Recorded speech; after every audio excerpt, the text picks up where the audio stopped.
Hello everyone, Telegram থেকে আপনারা viral video কিভাবে দেখবেন অথবা ট্রেন্ডিং ভিডিও কিভাবে দেখবেন আজকের এই ভিডিওতে আমি আলোচনা করব। চলুন তাদের কথা না বাড়িয়ে মূল ভিডিওটি শুরু করা যাক। আপনাদের যদি টেলিগ্রাম অ্যাপ্লিকেশনটি নামানো না থাকে তাহলে আপনারা সরাসরি প্লে স্টোরে চলে যাবেন। দেন এখানে গিয়ে সার্চ বারে গিয়ে সার্চ করবেন টেলিগ্রাম। তো টেলিগ্রাম লিখে সার্চ করার পর প্রথমে তো টেলিগ্রাম অ্যাপ্লিকেশনটি চলে আসবে। দেন এখান থেকে আপনারা ডাউনলোড করে নেবেন। আমি ডাউনলোড করে রেখেছি, এখন আমি ওপেনে ক্লিক দিচ্ছি।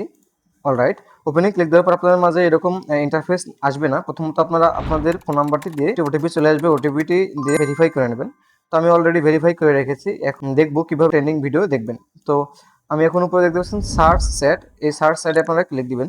দেন এখান থেকে লিখবেন @STR ভিডিও লিখে সার্চ করবেন। দেন এরপর আপনারা চ্যানেলে ক্লিক দিবেন। চ্যানেলে ক্লিক দেওয়ার পর এখানে আপনাদের অসংখ্য চ্যানেল আসবে। তো আপনারা এখান থেকে আপনারা প্রথম চ্যানেলটিতে ক্লিক দিবেন। দেন এখানে আপনারা অসংখ্য লিঙ্ক পাবেন। এই লিঙ্কগুলোতে ক্লিক দিলে আপনাদের ট্রেন্ডিং ভিডিওগুলো আপনাদের চালু হবে। তো বন্ধুরা, আরেকটি বিষয়, আপনাদের ফোনে যদি প্রাইভেসি অন করা থাকে তাহলে আপনাদের ফোনে এরকম ট্রেন্ডিং ভিডিও চালু নাও হতে পারে। সেক্ষেত্রে আপনারা অবশ্যই আপনাদের সেটিংসে গিয়ে প্রাইভেসি সেটিংস অফ করে নেবেন, তাহলে খুব সহজে আপনারা ট্রেন্ডিং এবং ভাইরাল ভিডিওগুলো দেখতে পারবেন।